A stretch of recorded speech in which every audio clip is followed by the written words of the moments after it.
Yes. Very good. So welcome, everyone. This is the first lecture in the seminar series for the Lent term, and we have a very interesting Lent term schedule. And today we're privileged to have Professor Ulrike Roesler from the University of Oxford. She's the professor of Tibetan and Himalayan studies there. And she will be talking about stories that are mostly known to us from Ramayana. And so she will be looking at versions that were preserved in Dunhuang manuscripts written in Tibetan. So please welcome Professor Roesler. Thank you very much for the kind introduction, and it's a real pleasure to be here. So thanks for including me in the Dunhuang and Silk Road seminar series. As Professor Galambas just said, I would like to introduce some manuscript fragments from the library cave at Dunhuang. And the content is rather unusual. It's nothing Buddhist, it's nothing specifically Central Asian, but it is a Tibetan rendering of the Indian epic Ramayana. The manuscript fragments came to Europe with Oral Stein and Paul Pelliot, so they are now in the British Library in London and in the Bibliothèque Nationale in Paris, and through the efforts of the International Dunhuang Project, they are also accessible online.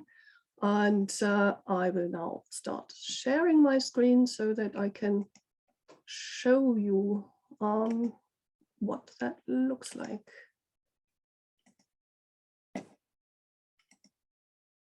Can you see my screen? Good, excellent. Yes. All right, so let's just have a look at a sample page of one of these manuscript fragments just to give you a sense of what we are talking about.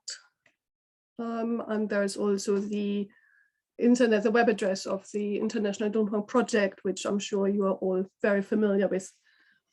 The manuscripts attracted the curiosity of scholars relatively soon after their discovery in the early 20th century.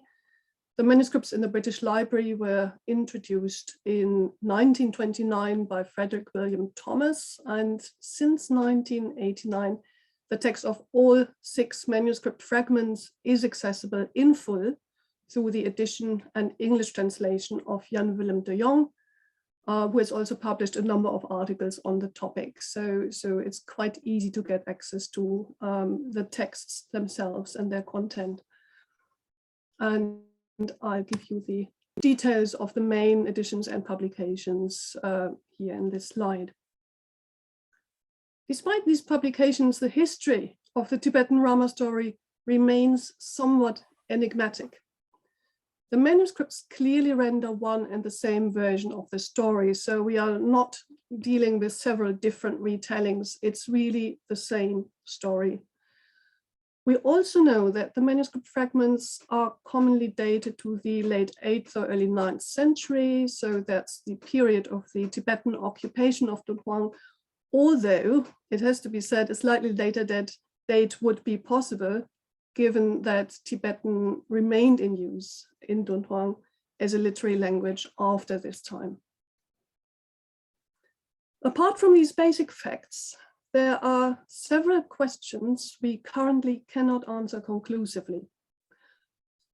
Are we dealing with a Tibetan translation of an unknown Indian literary version of the Rāma story that had somehow made its way to Tibet?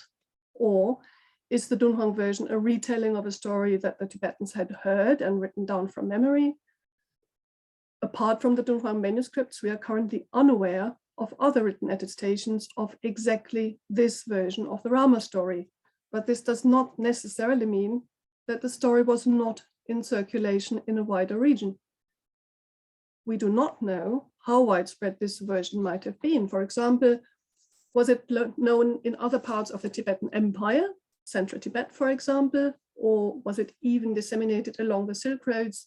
We don't know. We just have this one snapshot because this is where the manuscripts happen to have been preserved.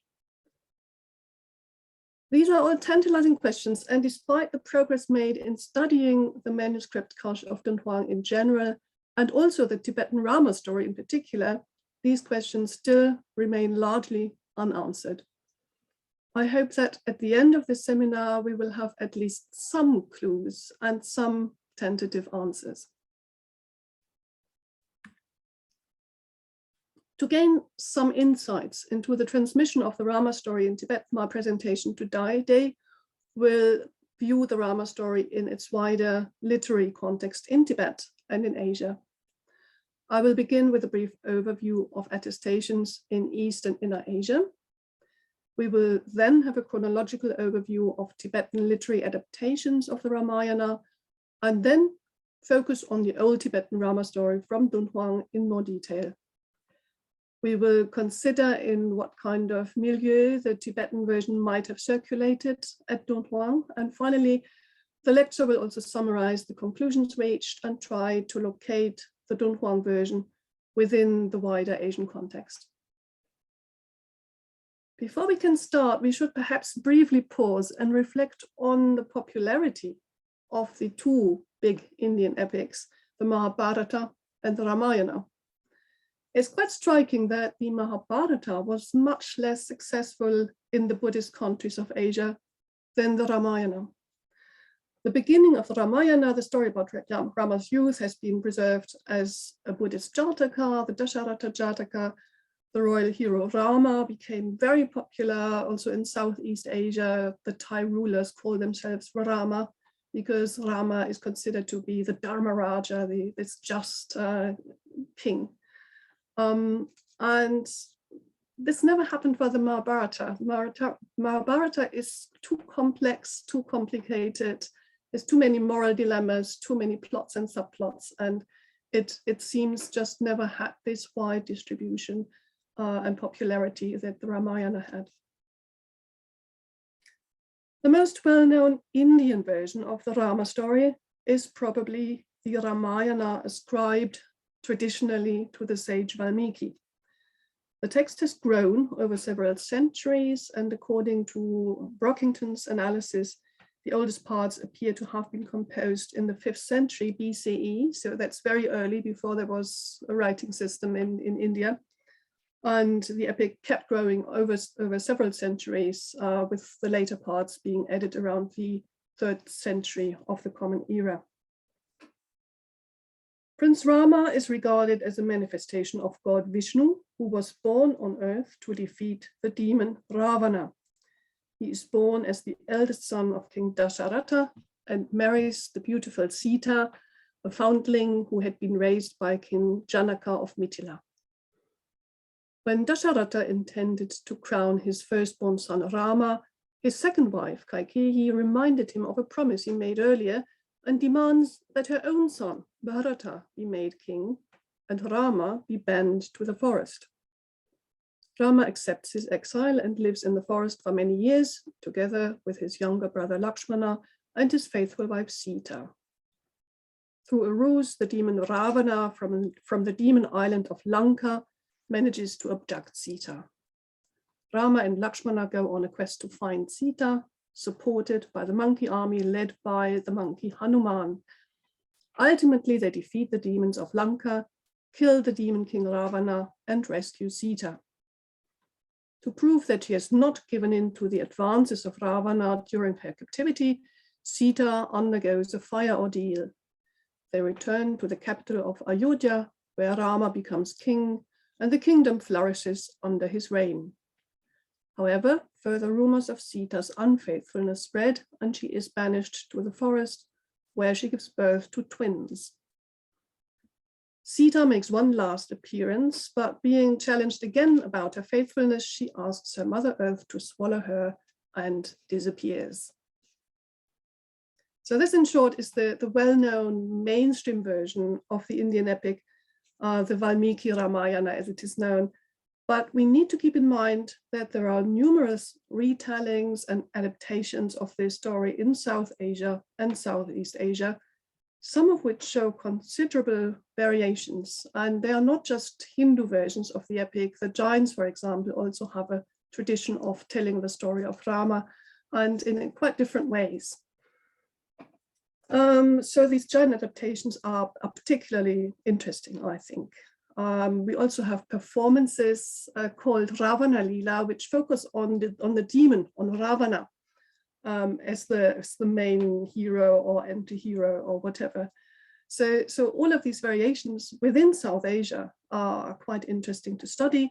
And John and Mary Brockington have been working on the Indian epics for many, many years and have made a wealth of materials on the Ramayana available online on the Oxford Research Archive.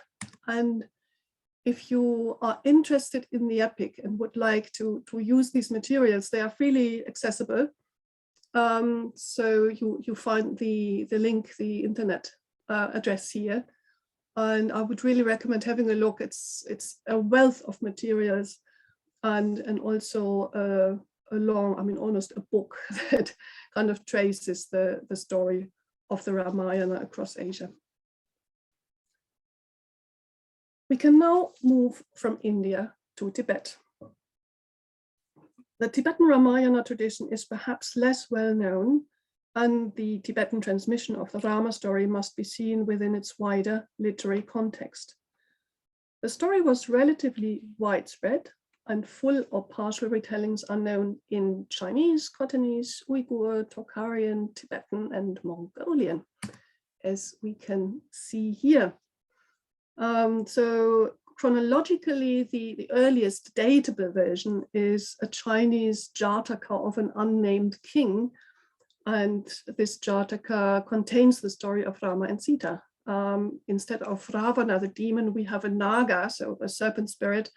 But otherwise, it's clearly the same story of Rama and Sita being abducted, and then the Naga is defeated. There is also a Chinese, so that's dated to 251 of the Common Era. So that's really the earliest datable East Asian version. There's also another Jataka, the Nidana of King Dasharatha, which was translated into Chinese in 472, which corresponds to the Pali Dasharatha Jataka. So that's not so much about Rama and Sita, it's really about King Dasharatha and Rama's childhood. These Chinese versions have no direct connection with the Tibetan version, and therefore I won't discuss them further today. Then we have this very interesting Khotanese version of the Ramayana, which was edited and translated by Bailey. This is relatively detailed and has some peculiar features. It conflates elements of Indian mythology, mixes up Parashurama and Rama stories. And it also shares some of the features that we find in the Tibetan Ramayana. So it is both different and similar. And in the end, it identifies Rama and his brother Lakshmana as the Buddha Shakyamuni. So it has a Jataka ending, but otherwise it is really the Ramayana story. It's quite interesting. Then there is a brief Uyghur Ramayana. That's very, very short, too short to say very much about it in terms of the tradition of the epic itself. It's combined with a text related to the celebration of the New Year and ends with an exhortation from the monks to the laity to give generously. So it's much more embedded in a Buddhist context, and has been edited by Professor Ziemer, who is here today. And there is also a Tocharian version also mentioned in Professor Ziemer's publication, which corresponds to the Punyavanta Jataka. So this is about Ravana, but it's not the full Rama and Sita story. It's about Ravana, the demon, and his quarrel with Vibhishana, and so it's a slightly different plot. Then we have the Tibetan versions, which really span 1 millennium from the Dunhuang version as the earliest to modern adaptations by modern writers in the 20th century. So that's a long tradition, and we'll have a closer look at that in a moment. And then finally, we have Mongolian versions. These generally go back to Tibetan versions. So they are translated or based on Tibetan materials, and they date to the 16th to 19th centuries, so are relatively speaking late. And this is, of course, something you're all very familiar with, but just to visualize that whole geographical spread of the Rāma story in Asia, in the north, from China in the east to Mongolia in the north, and Dunhuang here, Khotan, and the Uyghur versions and the Tibetan versions. So it's a large geographical area, and of course we know a lot has traveled along these routes. What we don't quite know, I think in this case, is the direction of travel really, because we know generally chronologically how Buddhism moved from the Gandhara region and then across towards China. But for storytelling, we don't know. It can also have gone the other way.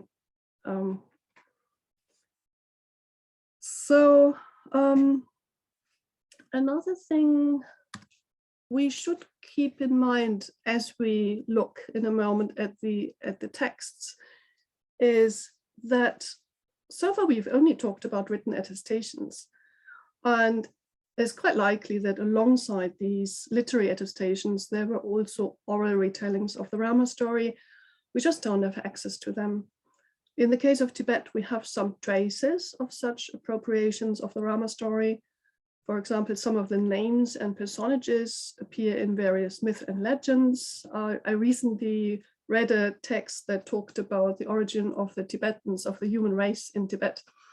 And it just very casually mentioned the monkey Hanuman from the Ramayana as the progenitor of the Tibetans, the forefather of the Tibetans. So you meet these figures occasionally here and there. The most striking case is perhaps the incorporation of elements from the Rāma story into the Tibetan epic, the epic of King Kesar. In one narrative cycle of the Kesar epic, the wife of King Kesar is abducted by the demon king of Hor in the north. And for some time, Kesar is completely oblivious of his wife's distress.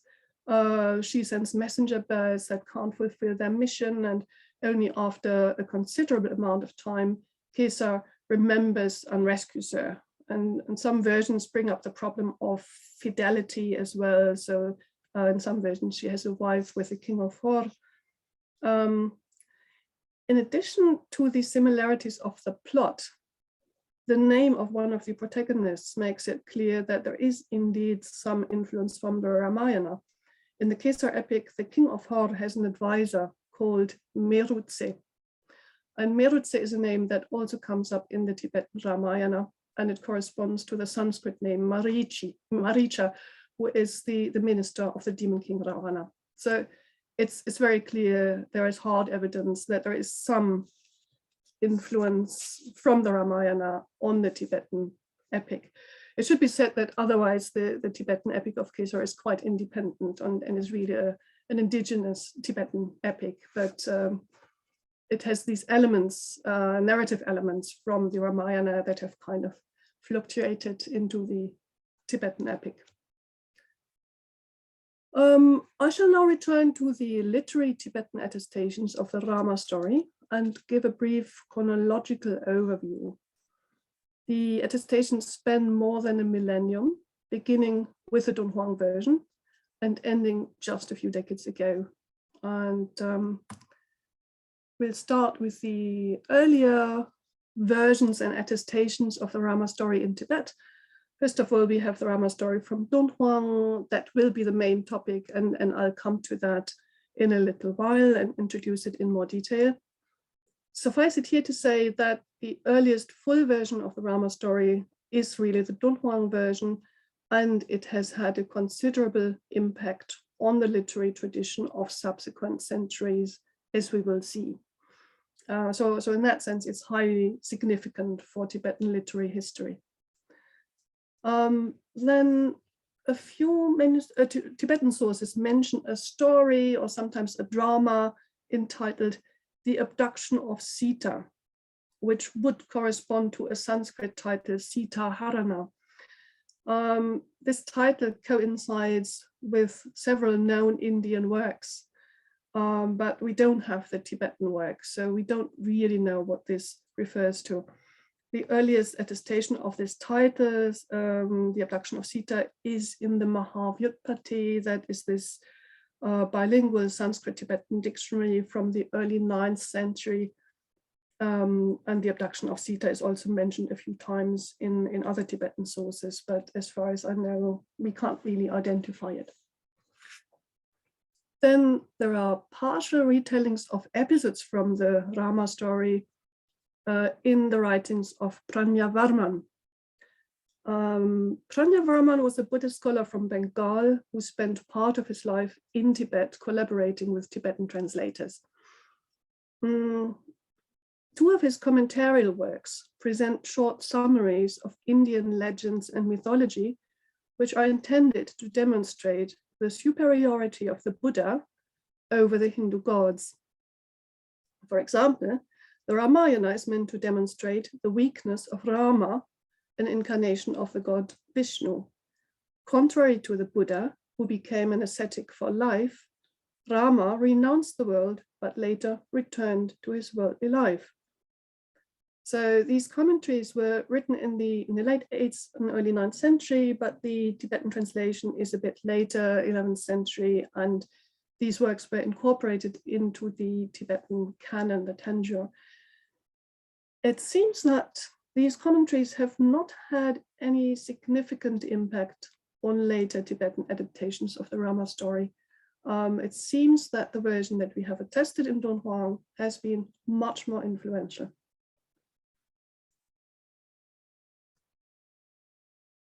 Then we have later adaptations from the 13th century onwards. And the 13th century in Tibet is a turning point in literary history because it saw a wave of a renewed interest in Indian scholarship, and in particular in Sanskrit language and literature. This was initiated by the circle of the famous Sakya Pandita, an Indophile scholar based at Sakya Monastery in the Tibetan province of Tsang. Among Sakya Pandita's most popular works is a collection of stanzas called A Treasury of Aphoristic Jewels, and in this work, Sakya Pandita imitates the style of Indian Subhashitas, aphoristic stanzas, that were highly popular in India. His student Martin wrote a prose commentary explaining Indian narratives that Sakya Pandita's stanzas only allude to. This commentary is a rich source for the Indian heritage that was known at this Tibetan center of Sanskrit scholarship, and it also includes the Rāma story. We must also imagine that there was quite a lot of original Sanskrit material around in Sakya that could be used. In any case, the story is told as an illustration of the perils of passion. And Sakya Pandita's stanza goes, "The great will abandon attachment to amusements, pleasures, and food." The story goes that as a consequence of his attachment to desire, Ravana was killed in Lanka. So he alludes to a story, he doesn't tell the story, and his student Martin now in his commentary tells the story of Sita's abduction by the demon Ravana and how Ravana was killed by King Rama as a consequence. Martin's story appears like an abbreviated rendering of the plot of the Dunhuang version. It shares some characteristic details with the Rama story from Dunhuang that are not found in the Indian Valmiki Ramayana, so in the Indian mainstream version of the epic. On the other hand, it also integrates some Indian elements that are not found in the Dunhuang version, and which must go back to some Indian material. This reference to Indian sources is not surprising given the intellectual context in which Martin was operating, demonstrating a good knowledge of Indian literature and mythology, whether Buddhist or not, is entirely in line with the enthusiasm of Tibetan scholars for Indian poetry and literary arts initiated by Sakya Pandita and his circle. I think recently I even read that in, I think, in Shalu, so not far from Sakya. They found a Sanskrit manuscript of the Bhagavad Gita, for example. So these things were around. Martin's commentary has had a long-lasting impact in both Tibet and Mongolia. It was translated into Mongolian no less than 4 times, and in Tibet, various later writers used it as the basis of their own work. So there is a whole tradition based on this early Sanskrit scholarship at Sakya Monastery. Then the next version is by Shangshung Chöbang Drakpa from the 15th century. It's called simply The Story of Rama, Ramane Tamgyu. The text was composed in 1438 by Chöbang Drakpa from Shangshung in Western Tibet. He wrote the work at the main seat of the emerging Gelugpa tradition, which was still brand new at the time, Ganden Monastery in central Tibet, which had been founded by Tsongkhapa only 30 years before. The metrical form of the composition is relatively simple, but the work abounds in metaphors and other stylistic features imitating Indian kavya, Indian ornate poetry. The full title of his work may serve as an example. The full title is Melodious Sounds from the Veena of the Gandharva Maidens, a didactic work on poetry based on the story of King Rama. The plot follows the version of Martin mentioned earlier, and it is quite likely that it is based on it. It was clearly inspired by Sakya Pandita's school of Sanskrit scholarship. The aim of this composition is a scholarly as well as a slightly sectarian one. The poem is there to display the author's mastery of a whole array of poetic ornaments, Sanskrit alankaras, and a postscript to the commentary reveals the purpose of this composition. It says that, I quote, "Some wonder whether there are any scholars of kavya among the Gelugpa." So the poem is clearly intended to prove that not only the Sakya tradition, but also the new Gelugpa school produced scholars who were learned and skillful enough to compose poetry in Indian style. The continuing popularity of the Rama story in literary and scholarly circles is demonstrated by 2 recent works, both from the 20th century. The Ganden Chöpe is the only Tibetan writer who actually produced a Tibetan Ramayana directly based on an Indian original. In the 1930s, he met Rahula Sankrityayana, the Indian scholar Rahula Sankrityayana in Tibet, and joined him and accompanied him to India, where he produced a translation of the Rama story. The last part of this translation was destroyed, but one of his students and friends completed the work and published it. And as a rendering directly based on an Indian source, Ganden Chöpe's Ramayana is really unique within the Tibetan tradition, and is very, very, very close to the mainstream Indian version, the Valmiki Ramayana. And then the most recent version of the Rama story known to me is by the Tibetan poet Dunhuang, whom we see here. Dunhuang is often dubbed the father of modern Tibetan literature. His writings were hailed as the voice of a young generation of Tibetan poets, but also met with harsh criticism from more traditionally minded circles.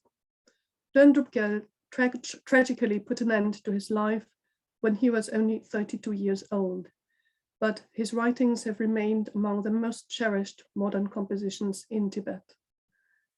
His collected writings contain an essay on the Ramayana, followed by an adaptation of the story, and this is entitled, with a full title, An Accessible Rendering of the Ramayana. The word used is Ramane Tokje, which literally means Rama Avadana, if you want. A song of spring for the ears of the young or the ears of the beginners.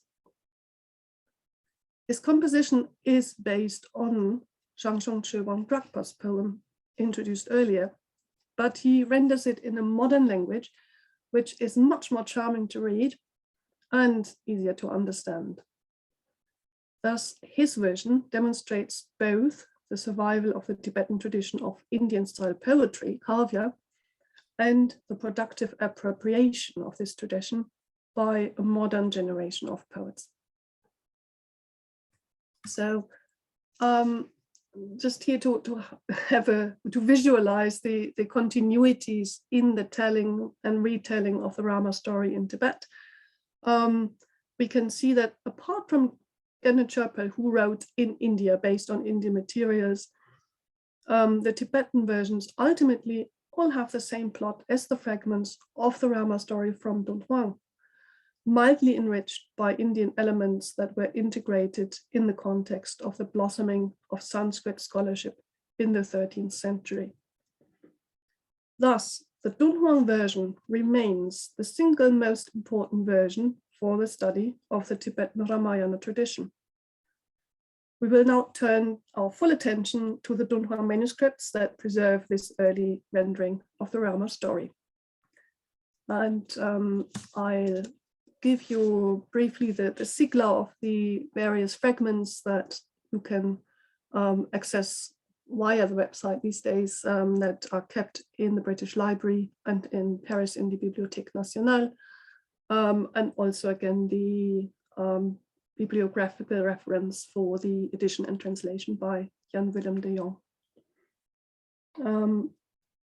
It should be said that what de Jong calls manuscripts A and D actually belong to the same manuscript. So we don't have 6 versions, but only 5. And also just to give you an image what this looks like, this is manuscript C in de Jong's numbering. So you see that's quite fragmentary. Others are much more complete.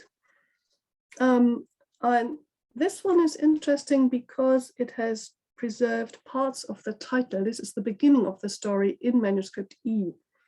The top seems to have contained some kind of heading, but it's severely damaged and difficult to read. It's probably something like the story of King Rama has been compiled in one place here, or something like that. But it's really, I mean, it's half broken off, so it's hard to tell. And then the beginning of the text itself, in the red frame here in the image, calls the text Gyalbo Ramana Tangyal Kachigiyige.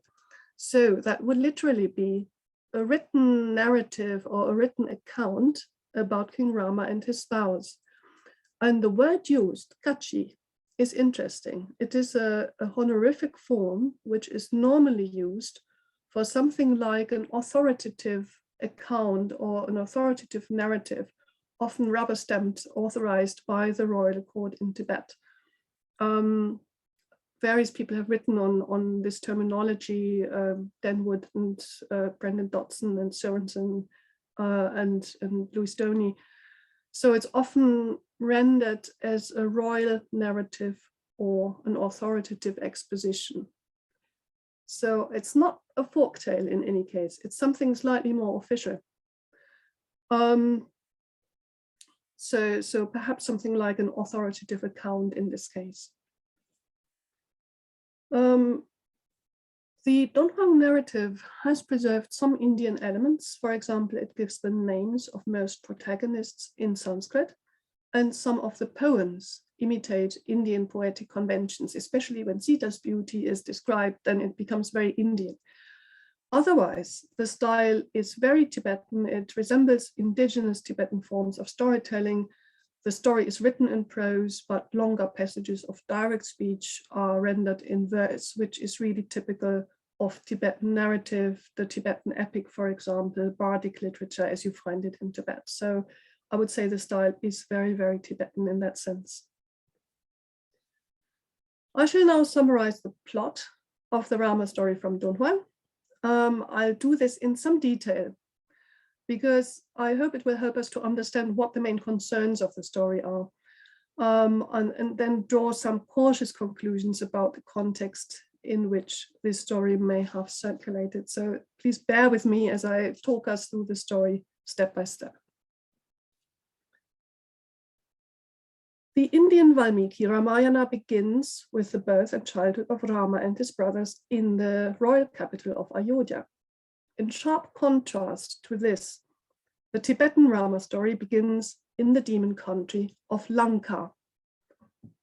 The Tibetan text locates Lanka on the slope of Mount Sumeru, so not like Sri Lanka, south of India, but in the Himalayas, or on Sumeru, the central mountain of the universe, according to Indian cosmology. All of this is a bit, it's quite Himalayan, the description, but Sumeru would normally be the central mountain of the universe. In typical epic style, the story begins with a genealogy. However, this is not the genealogy of our hero, Rama, but that of Ravana, the demon king. And this is a bit complicated, and therefore I'll give you the main names. It begins with Ravana's great-grandfather, the demon king Yaksha Kore, as he is called here, which seems to correspond to the Yaksha, which is a kind of demon, Kubera. So the god of wealth in Indian mythology. He and his demon population are conquered by the gods, and they are all brutally killed. Only Yaksha Kore's son, Malyapanta, corresponding to Sanskrit Malyavat, survives. His daughter has 3 sons. One of them is Dashagriva, that is the demon king Ravana of the Rama story. His name means the 10-necked one and refers to the idea that the demon Ravana has 10 heads. So it's interesting that it really, the Tibetan here really transliterates Dashagriva. It does not translate it into Tibetan. And just to give you an illustration of the 10 heads, I have also brought some pretty pictures. Dashagriva wants to reconquer the demon country and propitiates the god Mahadeva, Shiva, to win his support. He sacrifices his heads one by one. First, he encounters Mahadeva's wife, Uma, who curses him to be destroyed by a woman, and then Mahadeva's minister, Prahasti, whom he abuses as a monkey, and then Prahasti curses him to be destroyed by a monkey. Finally, Mahadeva appears himself to grant him 3 wishes. Ravana wishes to be invincible, but goddess Saraswati takes a seat on his tongue and alters his wishes. So she literally twists his tongue, which will eventually make it possible to defeat and kill him. In the Indian Valmiki Ramayana, the genealogy of Ravana and the story of his penance are told much later at the end of the epic. So the big opening is there, reserved for the royal heroes Dasharatha and his sons Rama and Lakshmana and Bharata. It's quite striking that the Tibetan version begins with Ravana and his genealogy and this whole story about the battle between the gods and demons. Moreover, Ravana and his clan do not appear as villains in this version, but as powerful counter-heroes. They are called the sons of the gods because their father was a son of the god Brahma. And they're not like these hairy, ugly demon figures that you often find in depictions. Rather, they're heroic and powerful rivals of the gods who fight to reclaim what was rightly theirs. So the morality seems to be on their side in this part of the narrative. And Ravana then conquers the demon kingdom from the gods and is made king. And interestingly, one of the manuscripts ends here, manuscript C. And this, what you can see here in slightly darker ink, is the end. And it says, Dashagriva Gyalpochedo, so Dashagriva, Ravana, became king. And then just it ends with an homage to the Buddha. It says, Dishinchekpa Jachumpa Yangdakpa Jokpe Sangesha Ketupala Chakselo, homage to the Tathagata, the Arhat, the perfectly enlightened Buddha Shakyamuni. And that's it. That's where it ends. Of course, we do not know whether this was intended to be the ending of the story or whether the scribe just stopped copying the text for some reason. Whatever has happened here, this manuscript does not contain the story of Rama and Sita at all, but is really a story, a little mini epic about the demons and the gods, and Ravana fighting and conquering the demon country back from the gods. So one may really wonder whether this was some kind of self-contained story, or whether it's just by chance that the scribes stopped copying here. All other manuscripts continue with the well-known Rama story. So Vishnu is born as Rama. At the same time, a goddess is born as the daughter of Ravana. This daughter shows signs of ill omen and is placed in a copper box and thrown into a river to drown her. However, the box floats and the farmer finds her in an irrigation channel, and he names the girl Rolnima, found in the furrow of the field. So that corresponds to Sanskrit Sita. Sita lives among the peasants and grows up to be a stunningly beautiful young woman.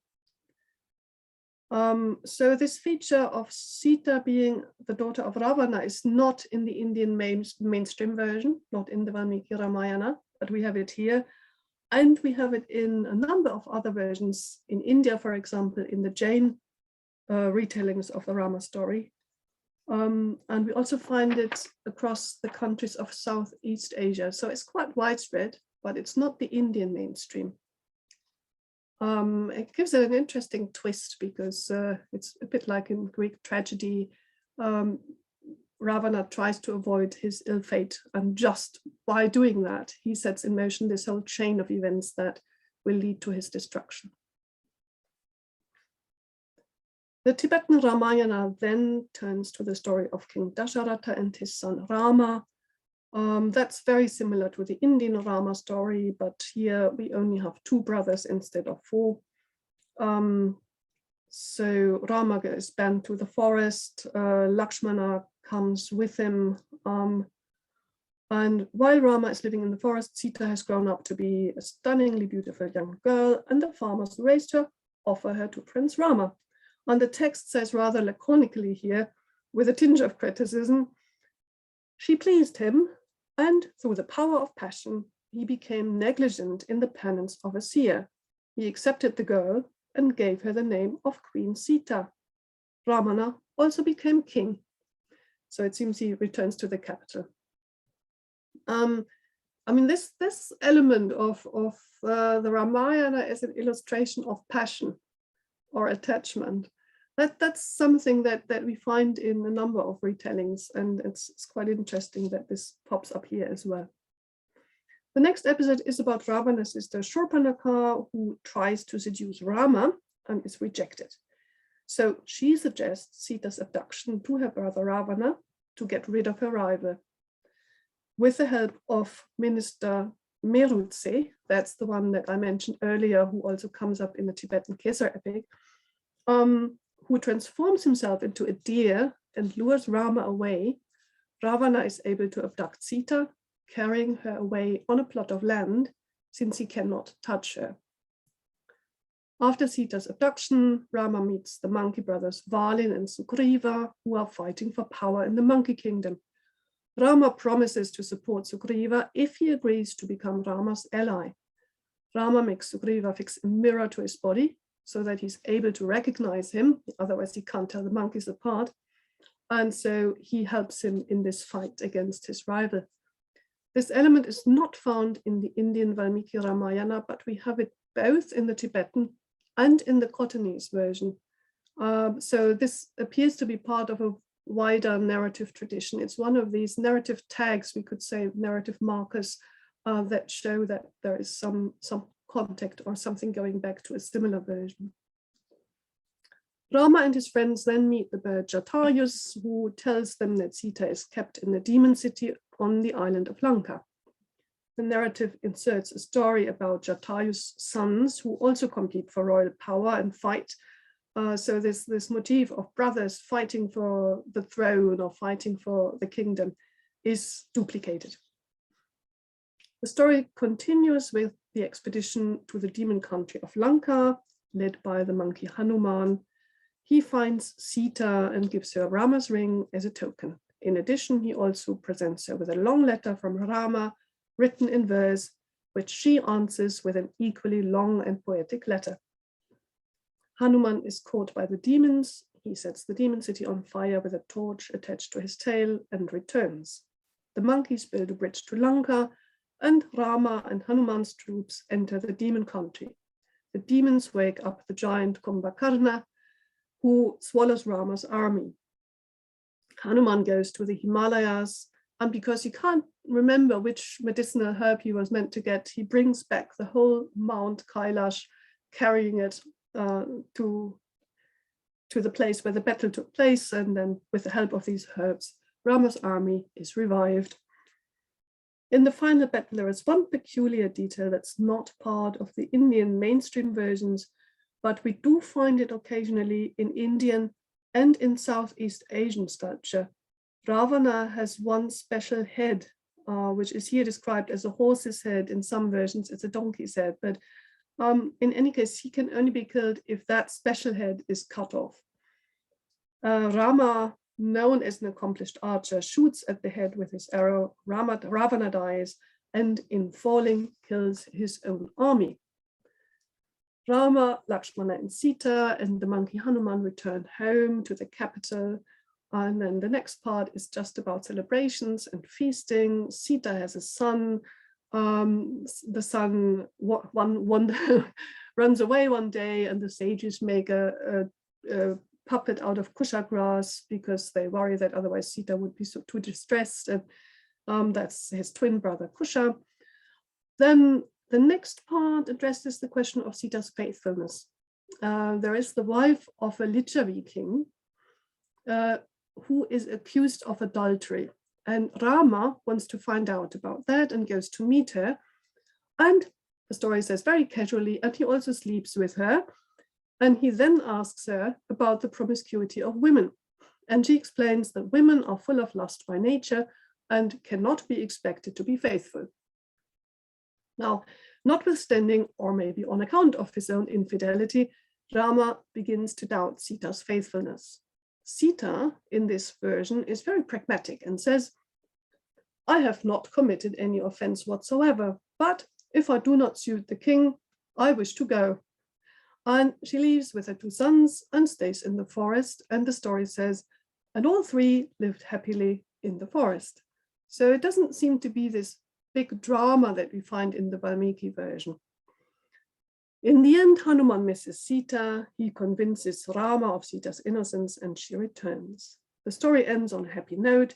The king, and now I quote, had the queen and his sons Lava and Kusha brought back. They organized feasts and banquets on an even larger scale than before. With her own hands, the queen gave food to the king and to the monkey Hanuman. She also gave food to the ordinary monkeys. They were even happier than before. That's the story.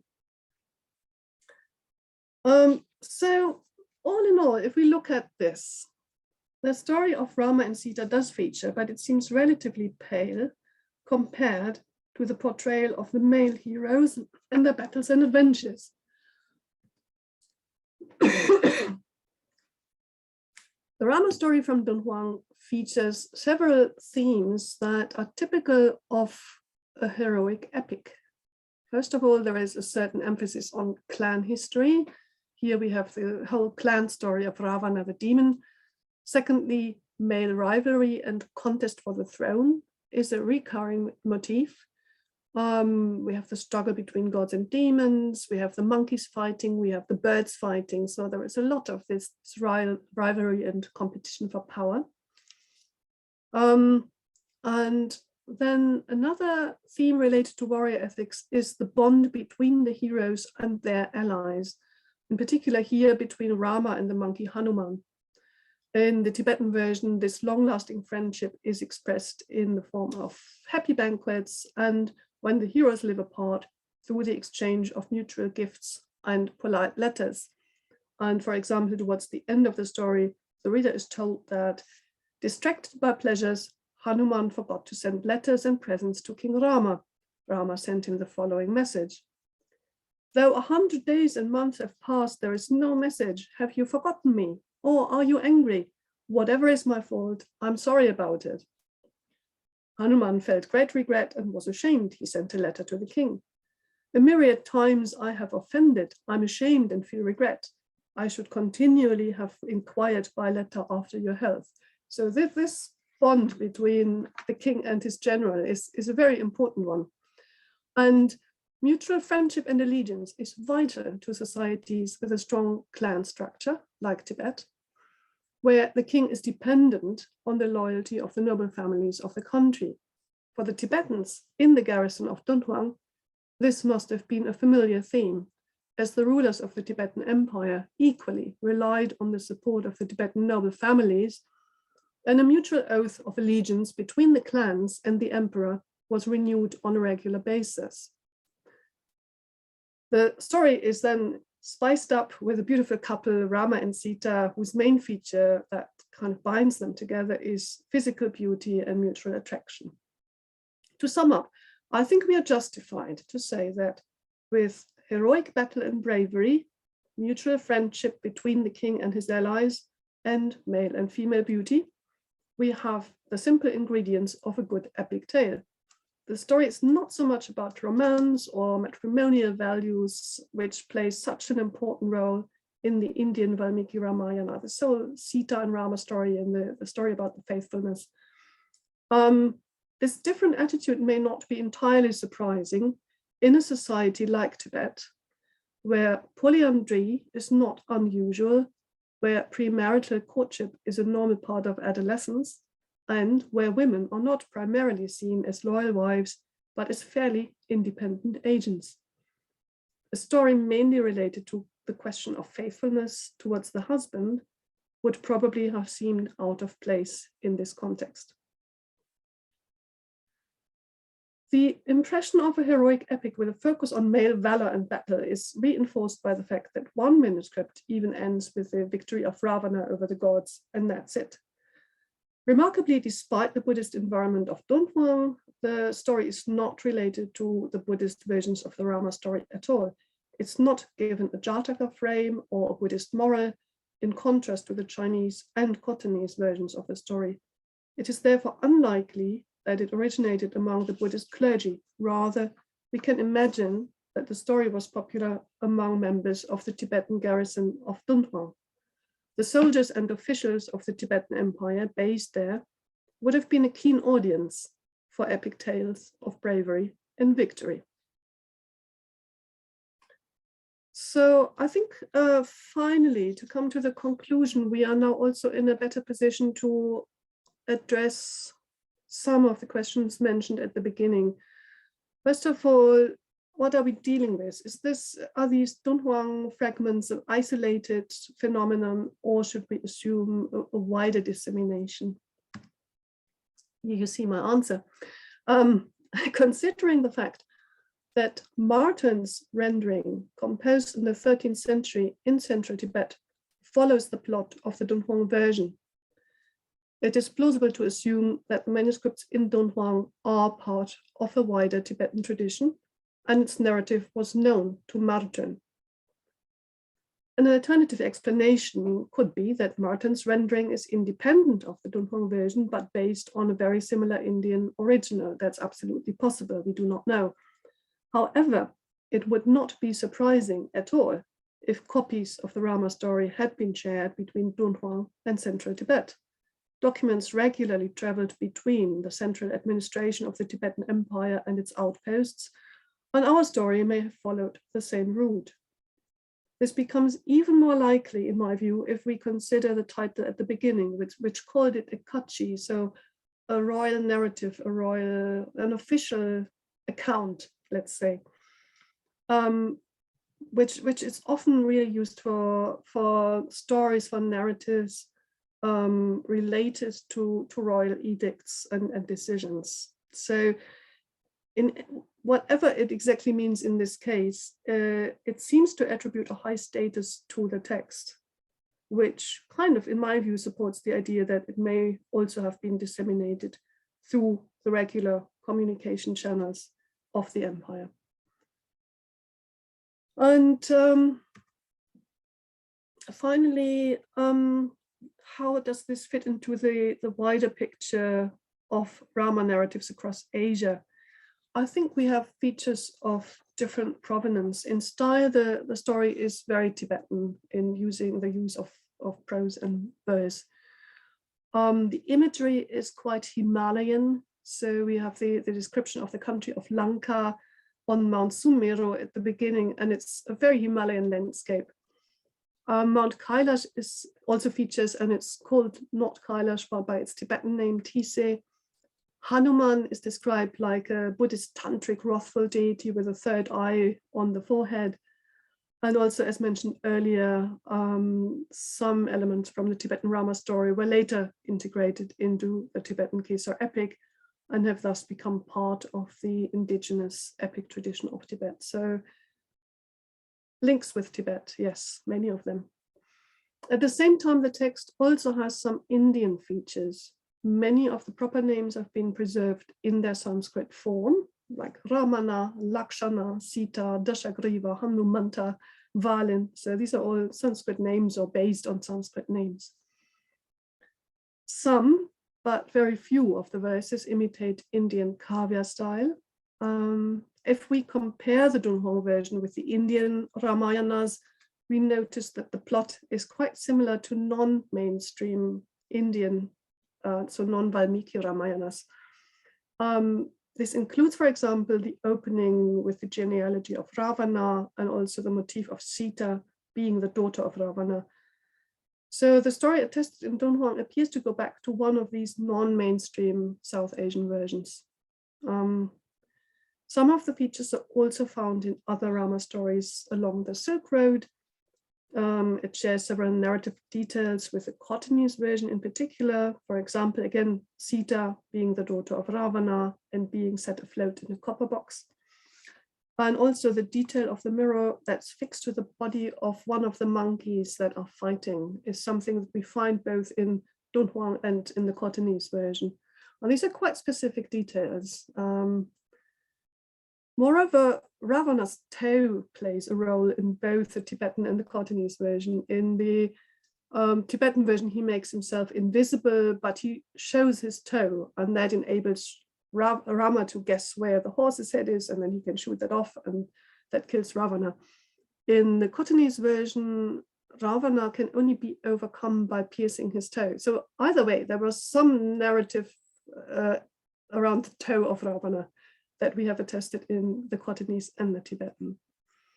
So these are fairly specific things, and we could perhaps regard them as something like narrative markers that allow us to investigate the relationship between different versions. Some of these markers are also found in Southeast Asia, especially the element of Sita as the daughter of Ravana and being put in a casket and being set afloat on a river or in the ocean is also found in Southeast Asia. So this is not restricted to Silk Road versions.